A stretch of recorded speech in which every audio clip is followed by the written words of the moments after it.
Memory of water, a mysterious journey into nature's intelligence. Is water just a simple drink? Or is it the universe's oldest storyteller? Today we will dive not into any sea, but into the memory of water, where every drop perhaps holds the history of stars, and every wave whispers stories of life. I am Eve, and you are watching Tales by Eve, where stories are different, and truths unbelievable. What really is water?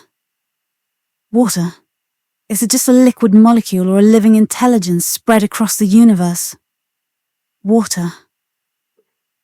We drink it, bathe in it, shed tears with it, and live through it. But have you ever paused to think, what really is water? 2 atoms of hydrogen and 1 of oxygen? Or is it a kind of memory carrier, in whose every particle lies hidden the birth of life, love, death, and history? Ancient civilizations worshipped water. Modern science tries to understand its structure. Yet, even today, no one knows how deep the mysteries sleeping inside water really are. Today begins an extraordinary journey, along rivers, raindrops, tears, and ocean waves. From the primordial seas of this earth, to the icy oceans of distant planets. We will ask, can water remember? Can it feel, hear, change shape? Think? Is water the universe's first consciousness? Or is it just a medium through which consciousness flows? From Masaru Emoto's controversial research, to the quantum dance of water molecules, and the moment when a mysterious chemical reaction ignited the first spark of life, this story is not just about the question, what is water? It is a quest, who is water? Come, let's begin a story that started before time itself, and its first sentence was 1 drop of water. Chapter 1. The first drop. Before life, there was only water. Life had not yet begun. No trees, no birds, no humans. Not even the earth was fully formed. But still, one thing existed: water. In a vague mist, where fire, smoke, and ice touched each other, it was then that water slowly found its own language. It was not a river, nor an ocean. It was only in liquid form, invisibly spread, a fundamental existence. Science says life came from water. But I say water itself is a living consciousness that first heard the call of life on its own. Water was before time, when Earth was a fiery sphere, struggling with heat and smoke. Then the first rain fell on those hot stones. Not just water, it was an ancient touch. As if the universe itself said, let the time of life begin. There was no heart then, but water still carried infinite feelings. Today, we know 70% of every living cell is water. We know 71% of Earth's surface is covered by water. But does anyone think, how did this water know where to go, what to create? Water never expresses its will, yet it knows where and how to flow. It does not seek a path, but crosses all obstacles and creates its own way. Water was the first wanderer. No destination could hold it back. No shape could trap it. 1 drop of water. Not just a liquid, but a strange frame of time, memory, and creation. Where shadows, light, sound, all mix together to create the first colors of life. I think if that first drop could speak, it might say, I am not life, but I heard the call of life before. Even now, when you shed tears. Do you know that drop holds millions of years of history inside? Water doesn't just flow. It holds, absorbs information, feelings, sounds, everything within itself. And that is why This story is called Memory of Water because life began from one drop of water that not only soaked the earth, but soaked existence itself. This was water's first song. Chapter 2. Song of the Ocean. How the sea became the brain of the earth. The ocean, what we see as a vast expanse of blue water, is actually a moving intelligence, a conscious being, whose waves carry every sound like a silent message. In ancient times, humans looked to the sky and asked, "Who am I there?" But before that, the earth itself looked into the depths of the ocean and said, "You exist because I flow." The ocean is not just water. It contains billions of living beings, yet it is itself a vast body, and its flow a perfect nervous system. Do you know where the largest chemical communication system on Earth happens? Not in the atmosphere, but in the ocean. The ocean talks daily with clouds, with the wind, even with the cells in our bodies. Its waves don't just make noise. With every roar, it tells the mood of the earth. Sometimes calm, sometimes furious. Just like our mind, because our brain also contains liquid. A liquid that carries our memory, emotions and thoughts. And the ocean, it is the brain of the earth that thinks, controls temperature, and composes the rhythm of the climate, asking nothing in return. When we sleep, the ocean stays awake. Pulled by the moon, warmed by the sun, it rises, roars, then calms down again.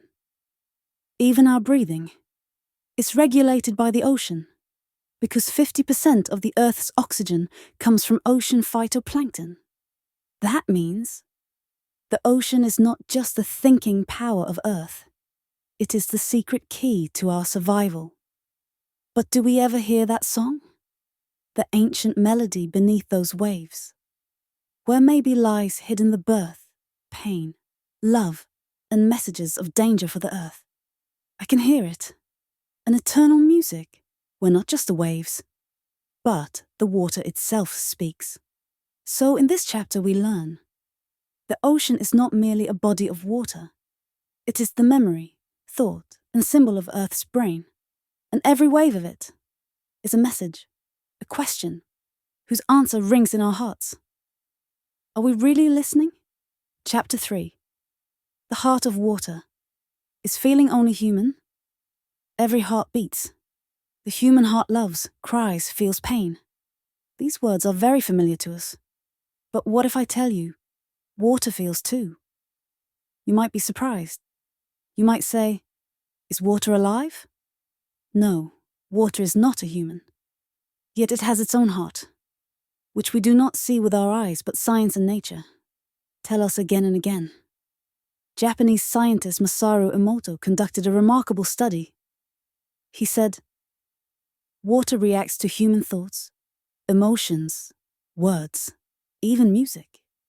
When he spoke "thank you" in front of water, the water crystals became exquisite, like a disciplined ice flower. But when he said "I hate you" or played angry music, the water shattered. The crystals became distorted, ugly, disordered. Unbelievable, isn't it? It's as if water is speaking to us, silently, through feeling, through energy. When someone loves it, it becomes beautiful, and when insulted, it breaks just like us. Did you know? 70% of our body is made of water. So when our feelings change, does that change reflect in the water inside us? Perhaps that is why we melt when we hear someone's words and find our pain in someone's tears. Water is not only outside, it is in our tears, blood, breath, even in memory. Water understands gratitude, understands sorrow. It dances to music and freezes at insults. For so long we thought, consciousness is only a human trait. But through the ice of water we realize, nature itself is one vast heart. And water is the echo of that heart. That echo. You can hear it when you sit beside a river, when you stand in the rain, when your eyes fill with tears. Then you feel water loves too, and perhaps water loves the most, because it asks for nothing in return. It only leaves its feeling. On the tip of a leaf, the surface of a river, and deep inside your heart. Now let us step into a mystical chapter, where water and the moon play their love in the heart of the waves. Chapter 4. Water and the Moon. A distant love in the cosmos. One question: what force moves billions of liters of water every day without touching it, yet makes it dance? Answer: the moon. The moon. A silent white sphere, about 384,400 kilometers away from Earth. Yet it, every moment, in every sea and river's heart, stirs the waves, sometimes pulling close, other times pushing away. Is this relationship just gravity? No, it is like a pull of distant love. Every day, twice, the ocean opens its heart for the moon, rises high, swells and says, "I am leaning toward you now." We call this tide. And when the moon moves away, the ocean slowly withdraws itself.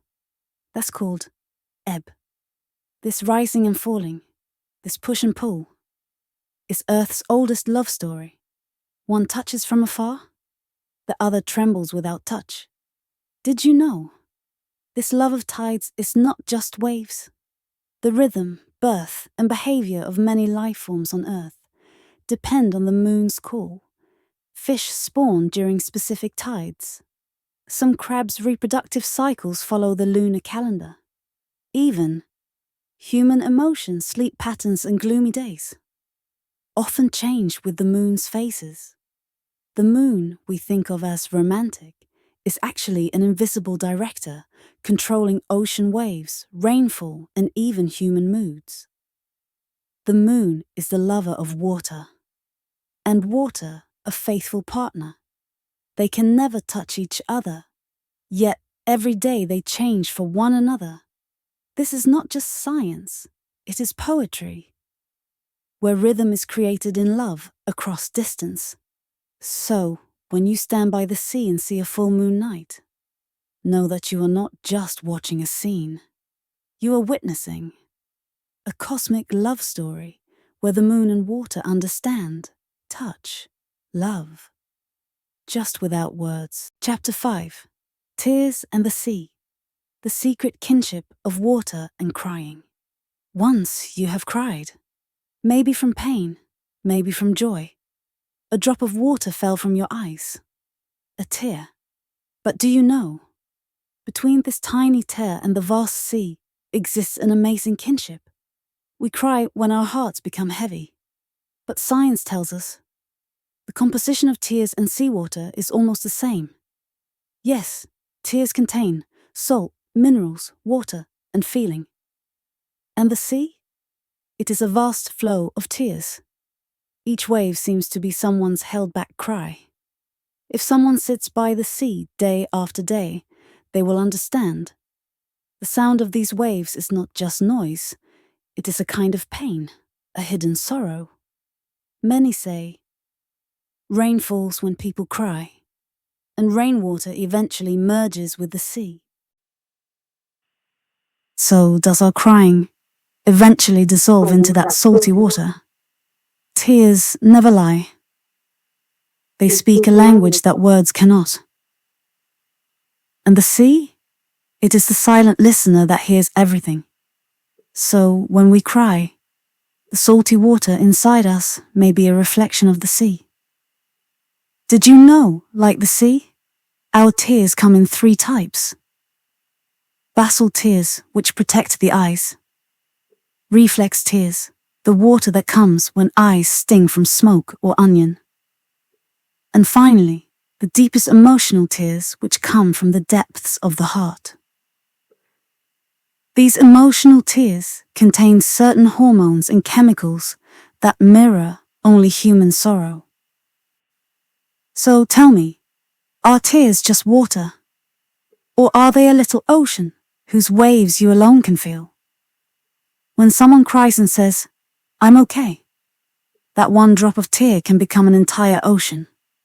Like the sea. Inside us there is a deep current, sometimes spreading like a high tide through the ice. Other times, hiding quietly inside like an ebb.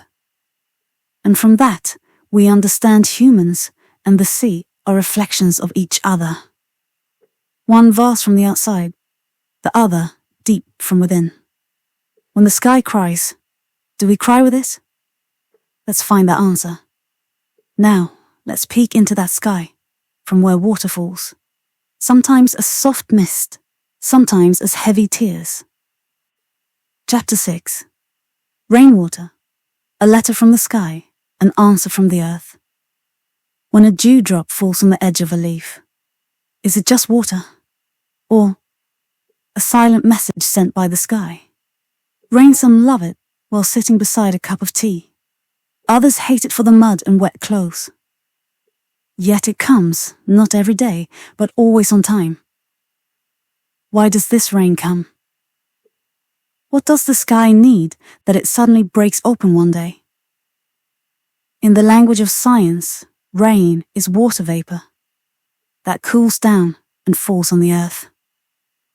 But in the language of feeling, rain is a dialogue, a letter written by the sky with clouds and sent down as rain. Did you know?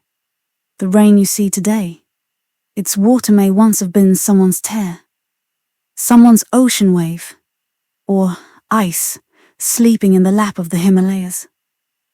This water travels from sky to earth, earth to river, river to sea, then again rises as clouds to the sky. This is the water cycle, and within this cycle water becomes poetry. Sometimes the sky falls quietly, light, peaceful. It feels as if it is kissing you through the gaps in leaves. Other times it storms. Thunder roars, just like we scream when angry or in pain. So does the sky cry. Yes. And that crying, we call rain. Have you ever sat alone during the rain? Then you know rain is a listener, who quietly hears your heart's words. It doesn't ask, does not argue, it just falls slowly over your feelings. Thus rain becomes the writing of the sky, and earth is the reply. The earth thanks by blooming flowers, by rivers flowing and covering itself with green. So next time rain falls, you will take an umbrella for sure. But don't forget, this rain is not just water, it is a cosmic conversation. Did you know most of the oxygen you breathe comes from the sea? So now let's dive into a wondrous truth. A truth that flows through our bodies every day, yet we hardly notice. Chapter 7. Breath in the Sea. You breathe because the ocean still lives. You are breathing right now, slowly, deeply. Maybe you don't know. This breath comes not just from the air, it has come from the depths of the ocean. Yes, you heard it right. About 70% of the Earth's oxygen comes from the sea. Not trees, not the kings of the forest. The ocean is our main giver of life. But how? Deep in the sea lies an invisible world. Tiny unicellular creatures called phytoplankton. They look small, but their work is immense. These tiny beings use sunlight to create oxygen. Each phytoplankton is like a tiny tree, unaware that they keep humans alive. Every time we breathe, it is as if the ocean's invisible plants enter our bodies and give us life. But does anyone thank them? The ocean is not just a bag of water, it is the lungs of the earth. And if those lungs are cut off, you know breathing will be hard. Life will slowly stop. Every time we throw plastic in the water, every time we spill oil on the ocean's surface, we are actually harming our own lungs. This ocean silently saves us even today. So do we honor it every day? The ocean doesn't want awards. It only wants a little care. So its tiny creatures can keep making oxygen, and we can take this breath properly. That breath, with which we say, I love you, with which we laugh, cry, and sing, and with which we write every word of these stories. So next time you take a deep breath, close your eyes once, and think this breath is coming from the ocean. The moonlight is not just a fairy tale. That moonlight pulls the ocean waves. But why? Let's now find out how the moon, the sea, and the human heart are tied together in an invisible thread. Chapter 8. Moon and Tide. The sea rises with the heart's pull. In the night sky, the moon shines like a silent friend. It is not just a lamp of the sky, but a source of invisible power that controls the dance of the sea's waves. Have you ever wondered why the seawater keeps rising and falling? Why do we call it the play of tides? It all begins with the pull of the moon.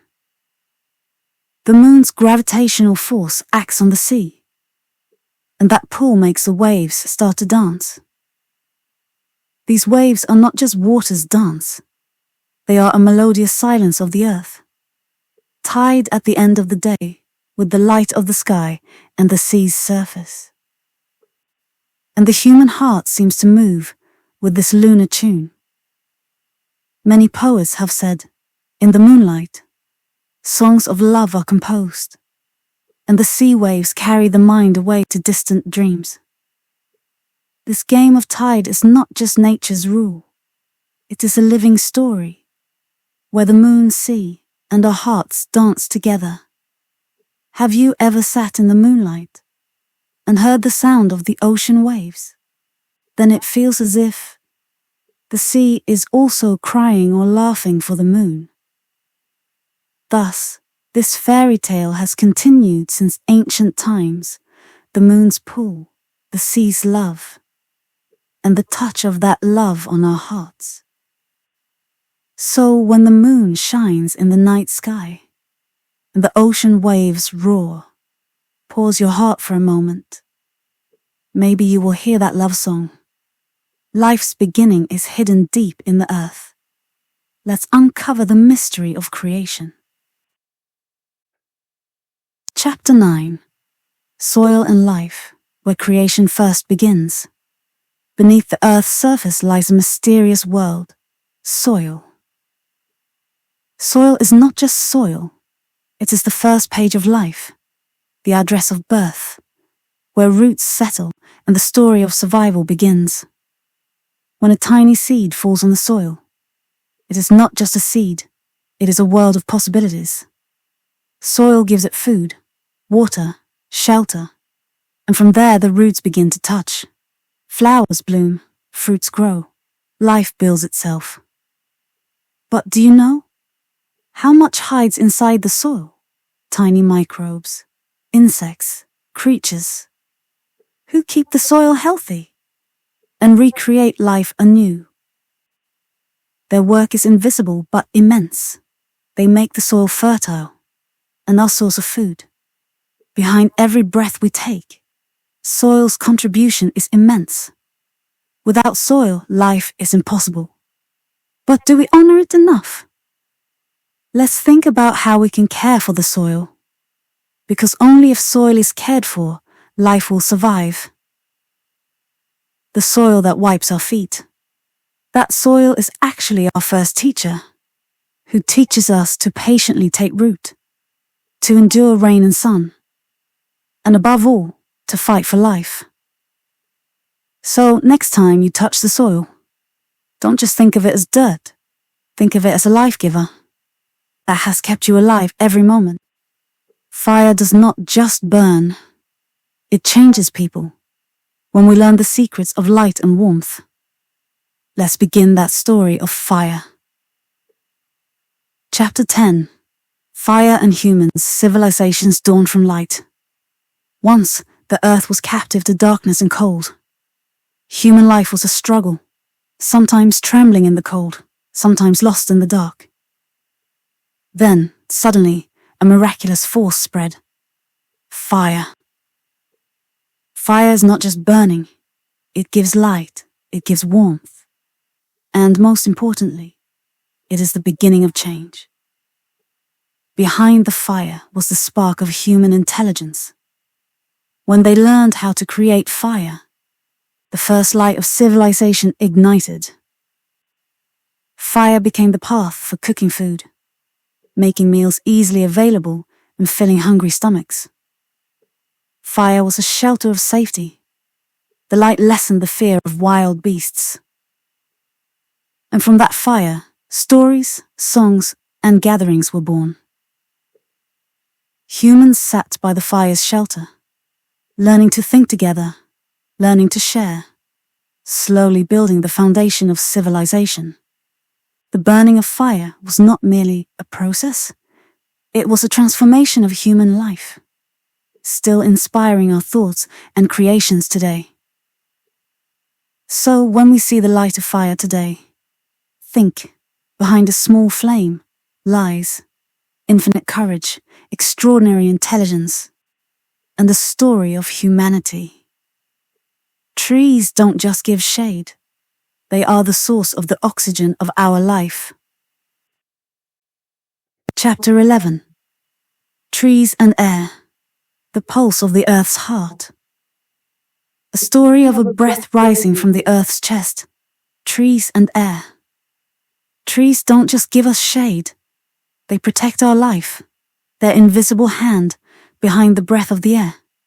Every tree cleans our air, absorbing carbon dioxide and spreading oxygen to every corner of the world. So, trees are the lungs of the earth, breathing for us. But do we know how deep our responsibility to trees is? The more trees we protect, the more beautiful and long our lives will be. That gentle touch of the air, felt on our face and body. Behind it lies the tireless work of trees. If you sit in the shade of a tree and feel calm, you will realize this tree is not just shade. It is a living companion, keeping the rhythm of our life. So let us be grateful to trees and care for nature, so that our air never runs dry. Water and life, the life-giving liquid. Water is the primary source of every life on Earth. Without water, life is impossible. Let's listen to the story of a water droplet. Chapter 12. Water and Life, the life-giving liquid. Water is a priceless gem for every living being on Earth. Without water, life is impossible. From a tiny drop of water, the complexity of all life arises. The flowing streams of water bring life and take life away. From humans to all creatures, from green plants, rivers, to the seas, all depend on water. Water is not just liquid, it is a living companion of life, flowing through our breath and bodies every day. But in today's rapidly changing world, the value of water has increased even more. Protecting water is our greatest responsibility. Where water is preserved, life will survive. Remember, every raindrop, every river's flow tells the story of our life. So honor water, take care of it, because the pages of our life are written with water. Earth and us, an unbreakable bond. The earth is our home, and we are responsible for its protection. Chapter 13. Earth and us, an unbreakable bond. The earth is not just a planet, it is our companion, our home, our life. We have walked on its soil, breathed its air, made its water the source of our existence. But have we ever thought how fragile this earth is? No matter how much human civilization advances, we are not only using it, we are also harming it. Deforestation, water pollution, air pollution, all wounds shaking the earth's chest. So now is the time for us to come forward to protect the earth. Every small act, every conscious step, holds the power to save the earth. Take care of our silent friend, because it has saved you. And the responsibility to keep it alive is ours too. Earth and us a bond that can never be broken. If we understand this bond will build our future. Future and humans, a new journey through time. Is the future just the unknown? No, it is created by our hands. Chapter 14. Future and humans, a new journey through time. The future, a destination unknown, built with our dreams, desires, and hopes. But is the future just imagination? Or is it our power to create? Humans have always thought of tomorrow. As time has passed, our technology, thoughts, and inventions have opened new doors. Artificial intelligence, space exploration, biology and environmental protection, all shaping our future. We hold the power to make the future beautiful, safe, and just. But it requires responsibility, awareness, and love. If we understand every action, decision, and thought of ours influences the future, then we can write a new chapter in the flow of time. Today's journey is tomorrow's history. And this history will be humanity's pride.